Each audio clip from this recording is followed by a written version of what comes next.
there was one summer I gave up probably 100 pair of shoes, and I was like, there was a reason for it, but dang, it was right before the shoe culture started booming. Like there was some exclusive I gave away that I'm upset about. But hopefully somebody's rocking them the right way. If you got one of IT's PEs, tap in, send us a picture. We'll interview send them you. back. Don't send no pictures, send it back. I'll give you another little gift. Send me back my PEs, man. I need them.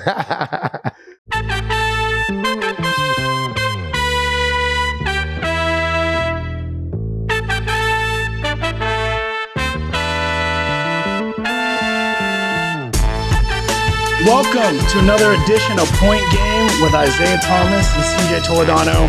As you can see, we are doing our first ever live episode in person. How's it feel? Feels good. Now this is dope. And we're in Boston, so That's what I was going to bring up. So we are in Boston, and not just for a nice little fun trip. We are here because the city is honoring you with a Basketball Legacy Award. Why don't you tell us a little bit about what's going on here while we're here and what that award means to you? First off, I'm super appreciative. I'm thankful. Even my small time here in Boston, any type of love and support I get from the city, the fans, community, the organization is amazing. So when they came, and hit me up about the Legendary Award, I believe it's called. And then I seen all the former guys who got these awards in different sports in the city of Boston. It's definitely a pretty cool thing. So I'm happy to be back. I'm not always back here in Boston. So I'm happy to be back. I'm happy to see some familiar faces. And then just to take in all the love and support that I do get in this city, because that's mutual. So I'm happy to be back. I'm thankful for the award. It's pretty cool. I mean, anyone who watches and follows the NBA knows that, you had such an incredible couple of years, with the Celtics. And, tell us what made Boston so special to play in and even live in. Man, it's just a little bit of everything. Because before I played on Boston, you'll come to these games, you playing and you getting up out of here. I'm not really seeing the city. I'm not really doing anything that cool in this city because I didn't really know too much. Right. But when I got traded here and then my family started to like it, we started to be in the city a lot, interacting in the community. It became like a second home. Like I said, even though I was only here for a short period of time, the love and support that I get from the community, the fans, the organization is you would think I've been here for 10 years. Yeah. So that feeling is mutual. Every time I come in the city, it puts a smile on my face and people show a lot of love. So it's always super cool to be back. Yeah, I mean, our comments and even comments before we started the show was Boston needs to re-sign, IT. That. But so have you pulled up to any games since then, even just as a crowd member and people calling out your name? A couple years ago, I came to a playoff game. I was doing some NBA stuff, and that was the first time I was in Boston and at a game as a spectator. I went through normal ways that I never even seen before, that I didn't know about. So when I came back for that, it was game 7 of maybe the Eastern Conference Finals. They was playing the Heat. Yep. They ended up losing that game, which was a tough one, but being in the arena, getting a standing ovation, all of those things are they just put a smile on my face. Just to get the love and support years down the line when a guy like myself didn't even win a championship here, it just says a lot about the connection we had with each other, me and the city. Yeah. Well, let's talk about that one year where, what was it, 15, 16 or 16, 17, when you finished 5th in NBA MVP, 17. MVP voting. What was it about that year? I would love to just even hear more of your favorite moments as a Celtic. Now that we're here in Boston, just celebrating that moment. That year was just, I always say, it was the best year of my career and kind of the worst year of my life because off the court I was going through a lot. Right. Then I got traded and things like that, and that's down the line. But I mean, that was a historical season, not just individually. We were the number 1 seed in the Eastern Conference. We did so many things that people didn't expect of us. I missed that team. It was a really close-knit group.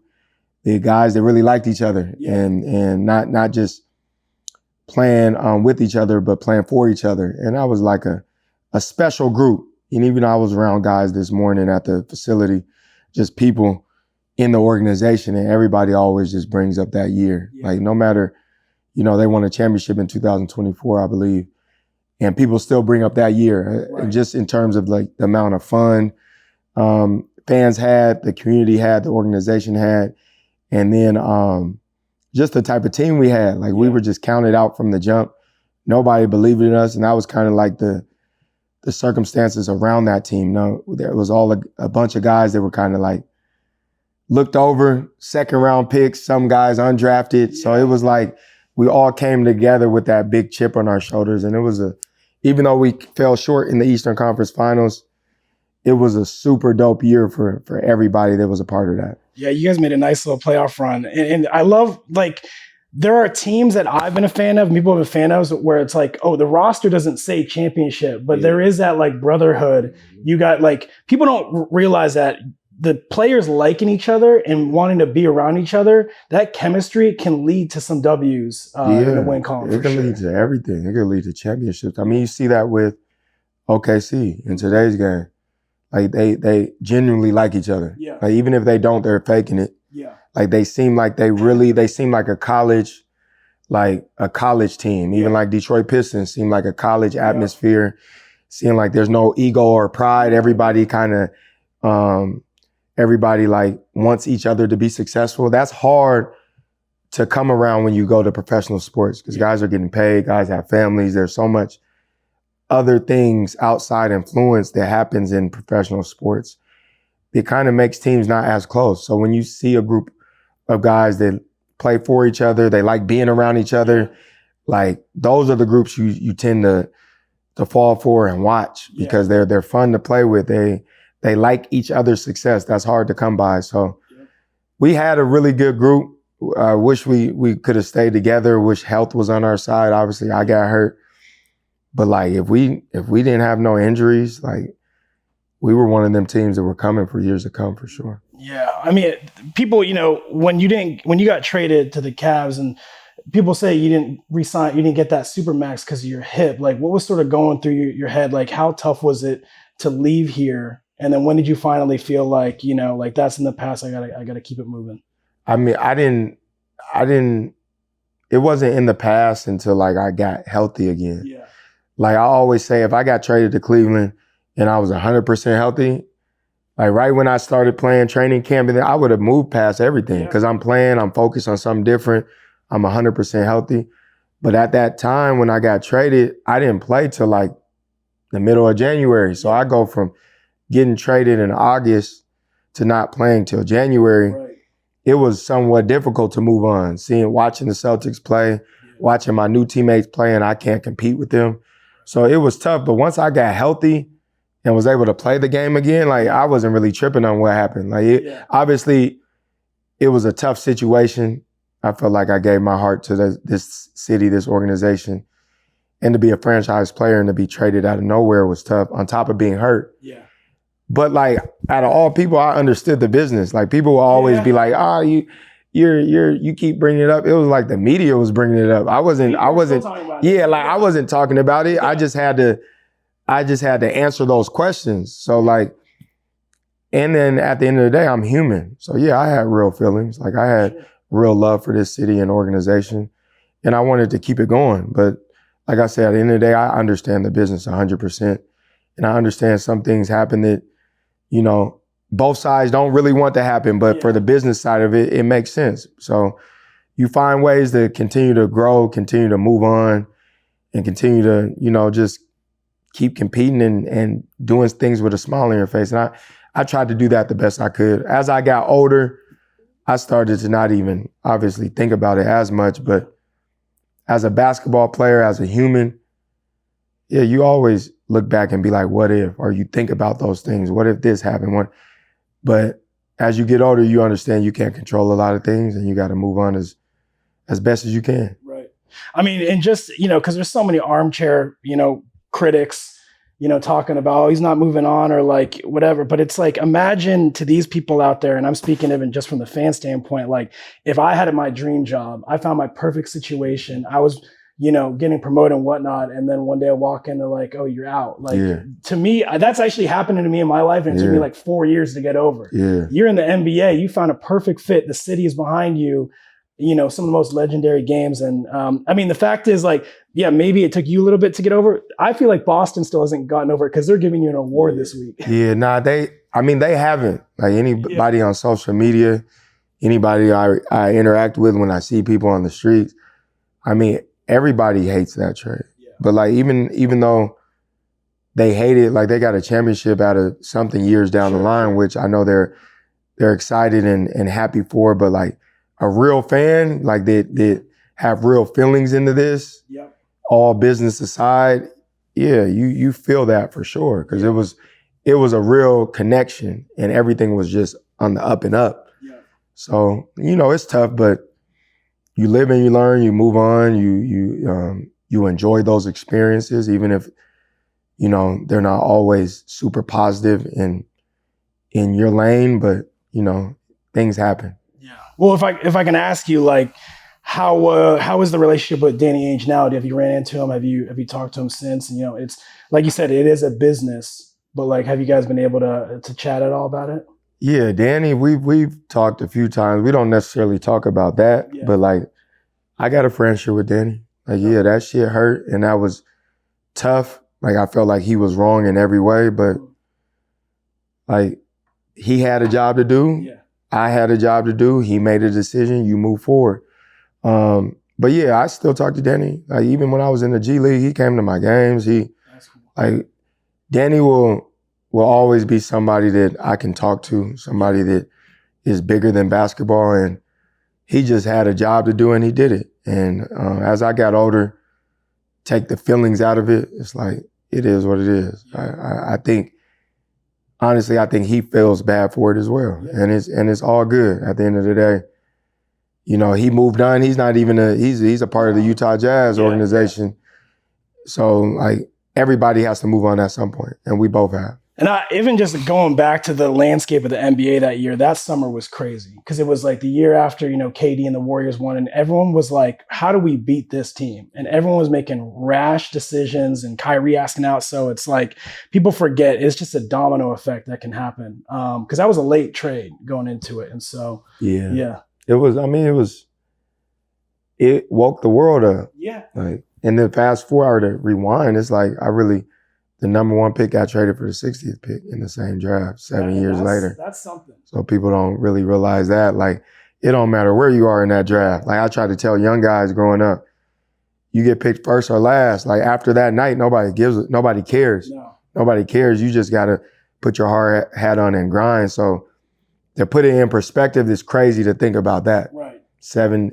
6, 7 years down the line, we both get traded for each other. And, it was all she wrote after that. And then that Cavs team too was just like, people were just trying to throw the kitchen sink at other teams, like you were hurt. And that's why I want to remind people, you were hurt, but like they put you on a squad with D Rose, Dwayne Wade, like, and the fact that it didn't work out, but it's just like fit matters. Like you said, like everyone, there's a bond, there's people got to be healthy, and it didn't fit in that system. Yeah. I think it was just a lot going on with that. Like, it was more so, it was like 7 or 8 new guys to a roster that's been together for years, that's been competing together. One of their major pieces end up getting traded, and more major pieces come in that, it was difficult. D Rose was hurt at one point. I was hurt most of the time. D Wade wasn't all the way healthy.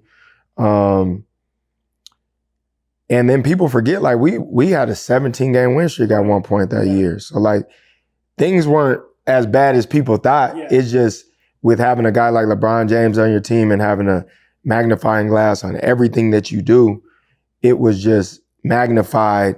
The negative was just magnified way more than it really needed to be.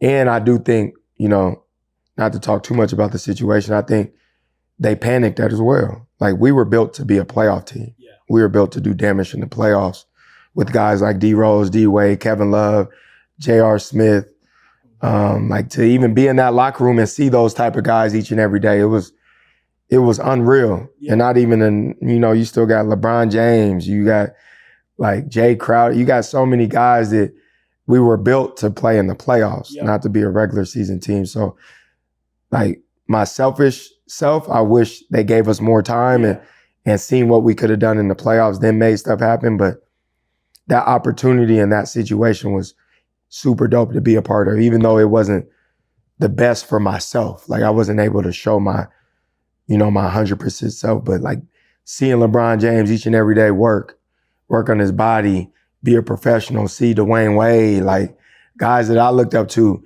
sitting next to D Rose on the plane each and every day, chopping it up with him, and he don't really talk to anybody. So like I became really close with D Rose that year. That was like amazing for me. So childhood friend, Kevin Love. I used to stay the night at Kevin Love's house. He's a Seattle guy. He's an Oregon guy, but I played for a Portland AAU team. So every weekend I would take the train, stay the night at Kevin's house. Rest in peace to his dad, Stan. His dad would pick me up from the train station. So all those things, being able to be a part of such a legendary team, even though it didn't work out like we wanted it to, those are moments that will last forever. That's dope. Okay, going back to the Celtics one more time before we end this part of the show. I want to know, who was your favorite Celtics teammate of all time? My favorite Celtic, Evan Turner. Evan Turner? No, I don't even got to think about that. That's my guy. I've known Evan since like 16 years old. We was at, where was we at? ABCD camp. Yeah. We got invited to one of the top camps in high school camps in the country. And we actually did a photo shoot, which was hella funny. A slam photo shoot. Yeah. But Brandon Jennings had like the Jordan gear, like the top dogs. Brandon Jennings was the top dog. He had the Jordan gear. I think I had McDavid on. That's at the beginning when McDavid just came out. I had the armband. Man, I don't know what Evan had. Evan might have had P. Miller gear. I think they had because look, DeMar DeRozan was in the P. Miller gear too. Oh my God. And they had a 76ers jersey. They had P. Miller. Yeah. So we got to ask Evan that, because I'm not sure what he was in, but it was hilarious, because if you was the top dog, you was in the Nike, Jordan. Yeah. We was just maybe the add-ons to the photo shoot, but it was dope because it came out in Slam. Yeah. That was one of the first big things that we really ever did together. And then fast forward, I get traded to Boston, and then we click like that from day one. Did you call him up like immediately? Or Nah, we didn't even talk until we seen each other, until I met with the team, and then we was like this ever since. Yeah. That's my dog. Like we would butt heads at times, and we would always end up being cool. And anytime I'm asked that question, like obviously by kids, they ask that, they want LeBron, they want D Rose, they want all those type of guys, which those were great teammates as well. But the one I connected with the most definitely was Evan Turner. That's great. Well, so a little tease, we're going to have Evan on the show next. So I don't want to get into too many of those stories. I do want to ask you, because it's fascinating hearing, you said it with Kevin Love, you said it with Evan, like you guys were young when you first met, going to these camps, roommates and all this stuff. Like, did you guys have moments where you're just like, we might make it to the league, and you guys like dreaming about that stuff, talking about it, and then running into each other while in the league? We didn't necessarily have talks about it growing up, but everybody was on that same journey. Yeah. So to see guys at camps, see guys at the top AAU tournaments and compete with those guys, then fast forward 6-7 years down the line, guys are getting drafted, guys are on NBA teams, living out their dreams. So we would definitely be on the Celtics at a hotel, say we in Milwaukee. Yeah. We'd be in a hotel together, chopping it up, listening to music, watching games, and really talking about that, talking about the memories and all the things that we've been through to be on a legendary team on the Celtics, playing high-level basketball together. You dream of playing in the NBA, but you don't dream of those moments. That's cool. All right, so next episode, Evan Turner coming on. We're going to get into those stories, but right now we're going to take a break on Point Game, and then we're going to come back and talk more about what's going on in the league right now. All right, we're back on Point Game. One of the craziest news I've gotten in a while happened a few days ago.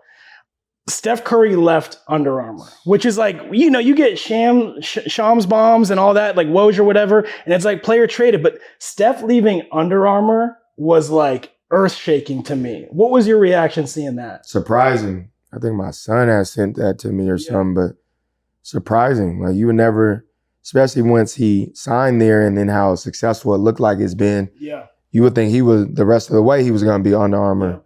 So that's surprising, but that might shake some stuff up a little bit in the sneaker world. You never know. Well, I've been wanting to talk to you because you were, as a sneakerhead myself, and I always like, look, when I watch games or see pictures, I'm always like, what are you rocking? Yeah. I would say you and maybe a couple other guys, maybe you and DeMar, I would say are the MVPs of Kobe PEs. So I wanted to, and before anybody, like I feel like there's a real big Kobe wave right now, obviously with Nike re-releasing stuff, but you've been rocking Kobe's for a long time. So let's start there. Tell us about how you decided Kobe was like your shoe of choice, and then also how you got into the PEs.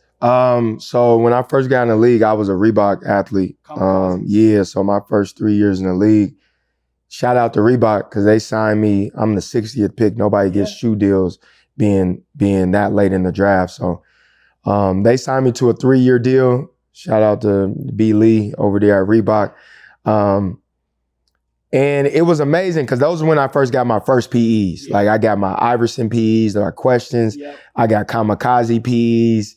And that was a surreal moment for me because growing up, like as most guys are, like I'm a shoe fanatic. Like I'm a fan of all types of basketball shoes you wear off the court. So it was crazy for that to happen like early on in my career and me be able to pick out the colorways of certain shoes. Fast forward a couple years after that, Nico Harrison, who was head of basketball at Nike, I had a relationship with him for a while. And once my deal got up with Reebok, he's like, man, it's time to come to the family. And then when I was in high school, I was a Nike athlete as well. So I signed with Nike in 2014, I think, 15. And then I got to meet Kobe. I met Kobe a little bit before that. I got to talk to him on the phone a couple of times. And he mentioned to Nico about, getting a Team Kobe together of guys he thought would represent, his shoe the best way. DeMar DeRozan, obviously number one MVP. Like he's the MVP in terms of rocking Kobe's. He got in the league before me. He was rocking Kobe's in college. Unlaced. When I was rocking Kobe's as well, but I would say he's the number one Kobe guy for sure. I'll put myself 1B or 2, or number 2 right behind him. But fast forward that as well, when I start getting PEs, when I start meeting with Nike and they're coming to my house in the summertime, they got booklets of all the PEs they want me to wear, the colorways. So like to be in those meetings was crazy. Like I dreamed of being an NBA player, having my own shoe and all that, but like not even thinking I'm gonna be in meetings like this in terms of certain colorways I'm wearing, certain dates, all-star colorways, all of that. So to sit down and be in those meetings with Nike and pick out certain shoes that I'm gonna wear at certain times, it was like those were the I made it moments. Like, dang, Kobe really picked me. DeMar DeRozan, he picked Devin Booker to really represent his brand. And Kobe's my favorite player of all time. So when that news came to me from Nico and the team, it was like, oh, it's a no-brainer. So around, I think 2015, 16 is when I started getting my Kobe PEs. And it was everything. Like to be able to rock my favorite player's shoe, but to be able to rock it with my own player exclusive that I had a little bit of touch on. It was everything, man. Like I still smile to this day because I gave away so many Kobe PEs that I'm so mad at myself for giving away. Obviously that was before, my guy passed away, rest in peace, Kobe, but I just thought they would be coming forever. Obviously you think Kobe gonna be here forever as well, but like I thought they were just gonna be coming forever. That's why when somebody would ask during the game, like, man, can I get those? Can I, somebody back at the crib, can I get that colorway? It was like, hell yeah, I'm gonna be getting unlimited of these, so it's good. So there's a few pair that I don't have anymore and I wish I had just because I was being so nice and generous and giving them away. But like, I'm gonna always be Team Kobe. I'm gonna always represent the brand. Kobe to the death. And like you said, like everybody's wearing Kobe's now. All the colleges got them, which is super cool. Yeah. But it ain't nothing like having your own player exclusive when it comes to Kobe. Well, and the fact that, because I remember the Cavs colorway they released. Yes. And I remember people trying to get those. Yes. And then obviously it's like, that's something that I feel like a lot of players don't get to experience. Not only are they, you get your own shoe, but then you see other kids out there rocking your PEs. It's amazing. That's a really crazy and feeling. And then shout out to Nike, shout out to Kobe, shout out to everybody behind the scenes who made that dream come true. Because I didn't even think that was possible. I was just wearing the ones that came out in stores, and then Kobe wants to put some little flair on mine. And then even like the Cleveland ones where on the tongue, it had the chip on the tongue because my chipped tooth in the playoffs. Yeah. Like it had the Space Needle in the insole because I'm from that area of the Seattle-Tacoma area. Did they bring that idea to you, or did I told you that PE was a surprise. I didn't know that was coming. Oh, wow. And then if you check the Nike sign, it's a little Nike sign for how little I am. And the Mighty IT, like Kobe named me Mighty IT. So like it's crazy. And those Kobe's was the Mighty IT edition. So he gave me that nickname. I'm forever got to give Kobe and, the brand, the love and support it deserves. Because a kid growing up, being able to wear his favorite player's shoes, be able to put my own flair in it, you don't even dream of stuff like that. Well, so tell me specifically, even just to pull back the curtain even more for fans, so were general releases showing up at your house and then the PEs, or did you ever have to buy a pair of Kobe's back then? No, I'm only really buying a Kobe if I just really want it and I haven't got it yet. So they're coming. Any team I'm on, the ones I'm wearing are coming to the facility, boxes. And then like the regular joints, they're sending those to me. So to this day, I'm still getting all the regular joints for sure. I just don't got no PEs yet. Well, that's what I remember seeing a tweet from you, and I feel your pain here. You tweeted, and it was a joke, but you were like, man, the sneakers app sucks, because I think you were trying to get those Caitlin Clark. Yeah, man, because I'm like, the sneaker app is bad. Yeah, I know they're trying to fix it, but I haven't hit one time. And I don't do it all the time, but if I'm up at that time and I see it, I got a notification, I'm definitely tapping into it. I haven't hit one time, and the sneaker app been for a minute. Yeah. So that's Jay's, that's Kobe's. So whoever's part of that sneaker app, bro, just give me one. I just want one. Give them a special link or something as IT. I do got one story. They had a special link for me once. Okay. And that shout out to my Nike Connect. I don't know how I pressed it. It was there. But he said, press it now and you're good. I don't know if I'm supposed to say any of that, but what shoe was Who did that? I don't even know what shoe. Who did that? Can I get that once a month, every now and then? That's not, just give him the link. Give me the link. CC me on it. Whatever you did that time where I got it. So I'm not gonna lie. I got sneaker app. Whoever made that happen, I don't even remember what shoe it was. Yeah. But I got one. Okay. In my whole time. So I'm like 1 for 35 probably. Okay. All right. So how many sneakers do you think you got in your collection right now? Total. How many? And this is not basketball shoes? Let's say basketball shoes. Okay. I mean, I would say a few hundred, 300. And you've been giving away a lot. I give away a lot, especially like people from where I'm from, like I'm giving them. Everybody got my shoes. I'm giving away. It's just, obviously it's a nice thing to do, but like I've always been like that. There was one summer I gave up probably 100 pair of shoes, and I was like, there was a reason for it, but dang, it was right before the shoe culture started booming. Like there was some exclusive I gave away that I'm upset about. But hopefully somebody's rocking them the right way. If you got one of IT's PEs, tap in, send us a picture. We'll interview send them you. back. Don't send no pictures, send it back. I'll give you another little gift. Send me back my PEs, man. I need them.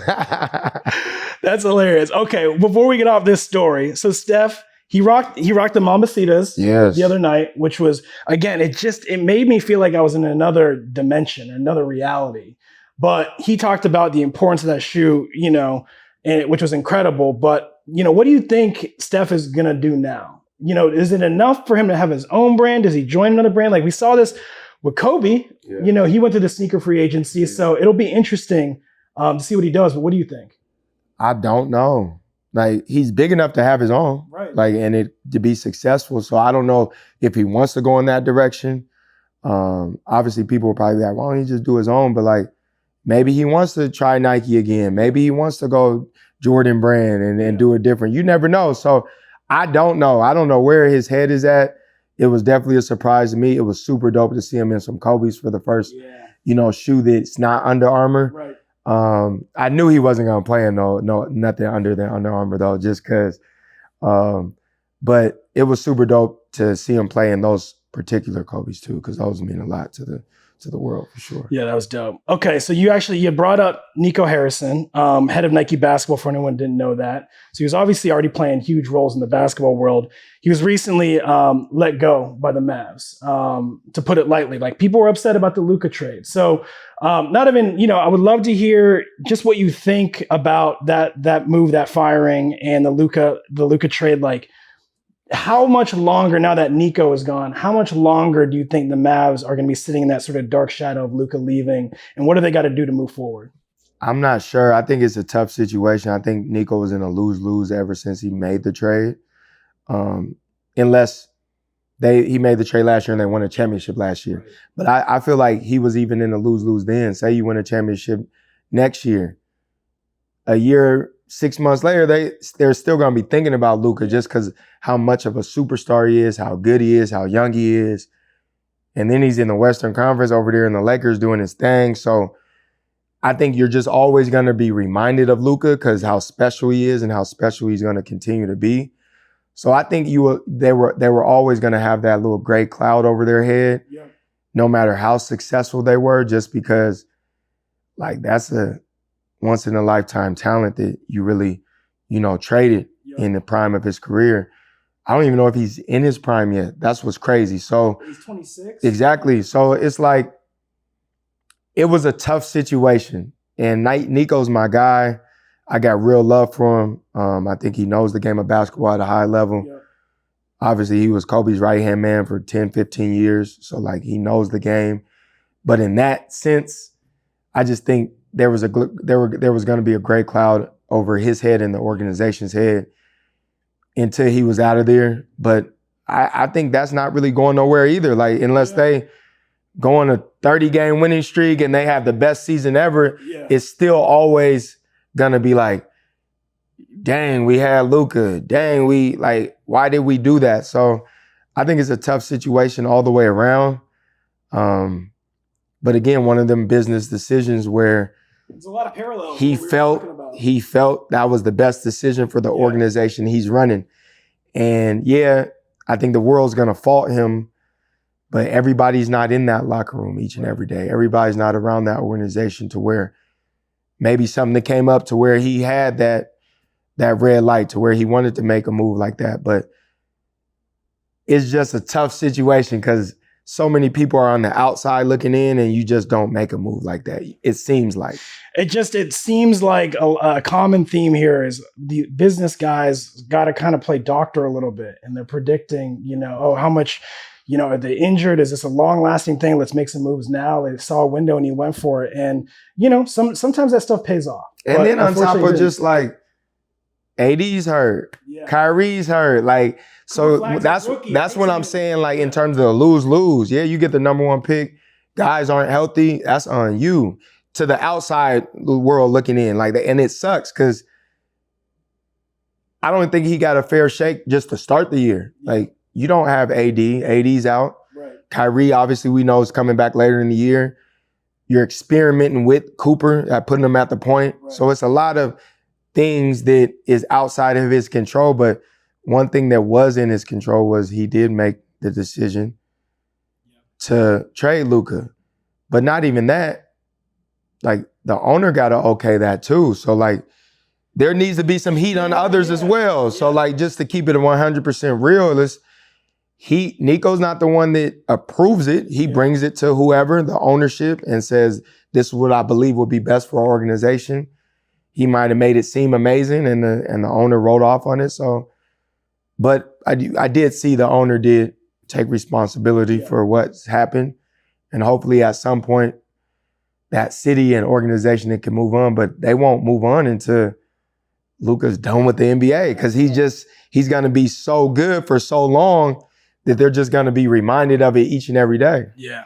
I mean, yeah, we saw Luka, he got in better shape, this season. He's putting up 40, 50, like it's wild. I mean, and who knows if he would have done that, being not complacent, but his old ways were sort of working in Dallas already, but they lit a fire under him. Yeah. And the Lakers are off to a hot start. It'll be. So it hurts. Every win the Lakers have, every 40-point triple-double he has, they're just going to be upset. And rightfully so as a fan. Right. Because it's hard to trade somebody like that away, but we've lived and we learned through those type of things as well. I have some Mavs fan friends that became Lakers fan, and that's how much Luka. He transcended the city, transcended basketball.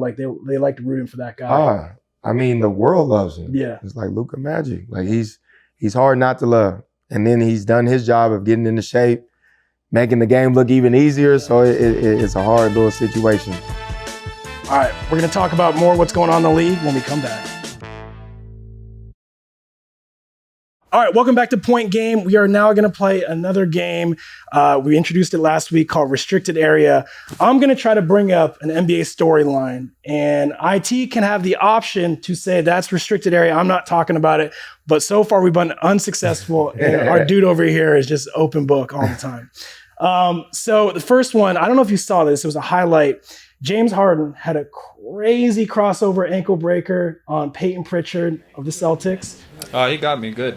He got me good. It's the first time I've gotten got like that, and I don't know when, so it was a heck of a move. I'll be fine. My ankle will be fine, but he definitely made me touch earth for a second. So, what did you think about that? Were you surprised that James still has it? And then I want to know also, what was your best ankle breaking moment in your career? I did see the James Harden on my guy. Those are both of my guys too. Yeah. So it's tough. James Harden, first off, to answer your question, James Harden does still have it. Still got it, yeah. So he's still difficult to guard.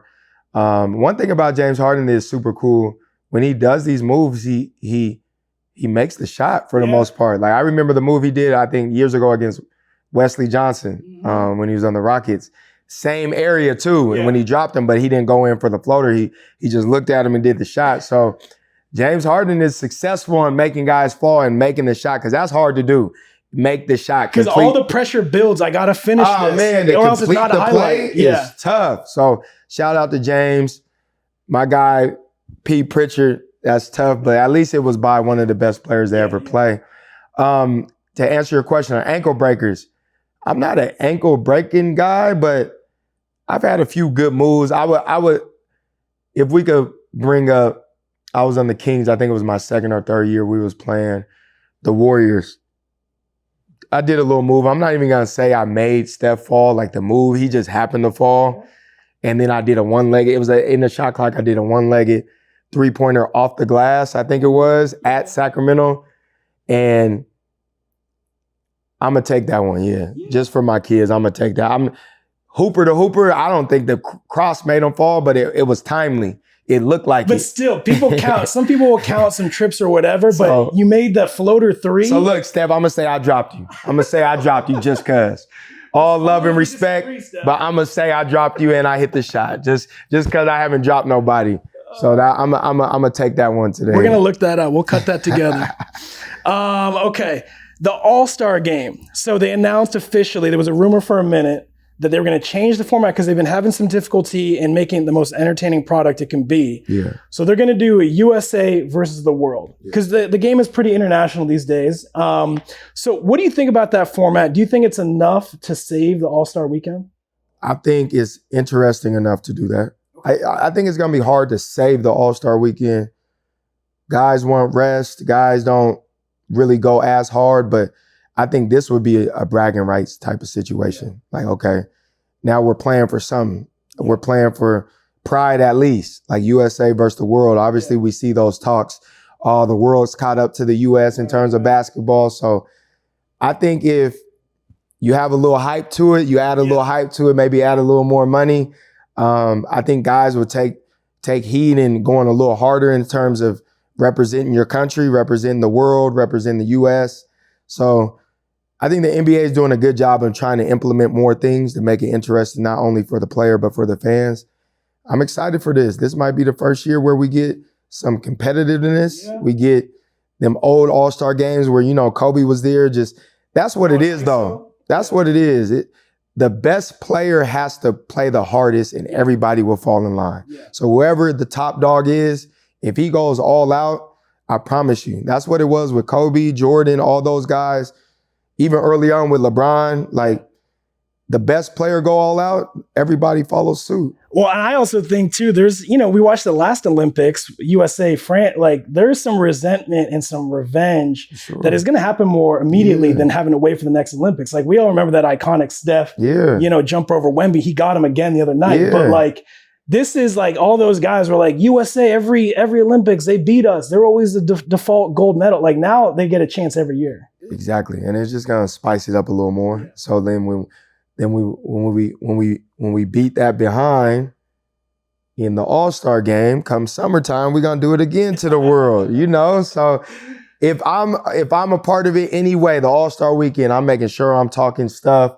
I'm making sure the game is gonna be exciting. Because the guys gotta talk mess. We gotta get it. We gotta talk mess on our pod. Everybody around the basketball world gotta talk a little bit of junk to get it going. Well, we were talking about before this, like they need to implement a one-on-one, like king of the court situation. You never know. You never know. I think if they do, and you get a top dog to be in it, the other top dogs will follow suit. And what do you think it takes to get a big guy to play like that? Because I feel like some guys, they have so many endorsements or like they're trying to rest and recover. Man, the biggest thing is they don't want to get embarrassed. Yeah. So the top dog, NBA guys that are getting paid, do not want to get embarrassed and not be able to blame someone else. Okay. One-on-one's a tough situation because you can't blame nobody else. And I think that's the biggest thing. But, money talks. You put a nice little cash prize on it. Yeah. You might get some stars out there to show the world that they shouldn't be messed with. Well, who would you pick in King of the Court NBA right now? Yourself included. Nobody's beat me one-on-one. Okay, well, what's your strategy if you're YouTube guys, the NBA guys? Yeah. This is a call out to any and everybody. Nobody's beating me one-on-one in basketball. Give me a nice ref. Like we're not just gonna be fouling each other. Right. Nobody's beating me one-on-one. It don't mean you could be 6'11". Wemby might beat me. That's the only one. But if it's Wemby, if you just pulling up on threes, Wemby might. That's the only one. Anybody else? It's gonna be a little tough situation for anybody. But anybody besides myself, you gotta go with KD's, you gotta go with Kyrie, healthy Kyrie. Nobody's probably messing with that. You gotta go with guys that are really one-on-one guys. Like they can go not only play one-on-one inside, you can go to a cement court and play one-on-one. Those are going to be the guys that are going to be the best guys. That's where it's built. Is that you forget when we were growing up and then you only got another friend there, or you pull up on a court in a stranger and you go one-on-one. Are you good? The NBA need to do 2-on-2 too. 2-on-2, that'd be okay. Tag team. Let us fix the All-Star. Just let us do it. We'll come up with all the ideas. At first, we might not get the stars to play because they'll just be chilling, but we'll get the role guys to get to it. Yeah. All right, final story. Interesting enough, LeBron, he's getting healthy. The Lakers assigned him to G League, and in that same couple of days, Bronny got the start for the Lakers. Again, what alternate reality we living in? Can you talk on that? Like, I guess, that's just kind of how it goes. And maybe you can explain that, like getting assigned to G League and getting ready to go up to back to the league. Yeah, but for Bron, it was just probably getting a scrimmage in, being able to get up and down with that team. I think it's super dope that a guy like LeBron James goes to the G League to play against and with those guys and practice. Those are some guys that look up to LeBron, that's never really been able to be on the same court as him. So for him to interact with those guys, high five with those guys, that's probably a surreal moment for those G League guys. Yeah. And for it to happen in the same week to where Bronny gets to start in the NBA and his dad be suiting up for a G League practice, the timing is crazy, but that's how basketball is, man. So I think it was a super cool feeling for those guys in that G League organization to be around LeBron and see him and play against him. And then obviously it's super cool that Bronny got the start, man. Well, I mean, so you played in G League before. Like, what is that like with the younger guys who watched you and were fans of you? Like, what's that moment like when you can impart some of that wisdom? It's amazing because you see it on their face. Like they're fans first, and then teammates second. Like they want to ask questions. You go to eat or you got lunch after practice. They're asking so many questions. They would ask if we wasn't on the same team. So it's a surreal moment. Obviously, in the G League is a little different, but like it's super dope to chop it up about my experiences, about the things that they're about to see in their journey, and just to be able to interact with those guys and not only do that, but compete as well and show them that, yeah, there is levels to this. There's levels to it for sure. That's dope. All right. Well, that's another episode of Point Game. Look at all these nuggets we're constantly dropping. Man. Next week, tune in. Make sure you tune in. We got a special guest, as we teased earlier, Evan Turner. First guest. I can't even imagine what stories are going to be told. We're not even going to be able to talk. I'm just going to say hello and I'm going to let you guys go. He's going to do it all. That's my guy, man. Shout out to E.T., National Player of the Year in college, jersey retired, all of that. So shout out to my bro, man. Appreciate you coming on. We got to have a good one with you being the first guest, bro. This has been Point Game presented by DraftKings, iHeart, Slow Grind Media, Follow Through. Make sure so you don't miss any content. Subscribe to all of our channels, Instagram, YouTube, Twitter, TikTok. It's all on there. We're cutting up the best of the show. Just tap in with us. Simple. Point Game. Tap in.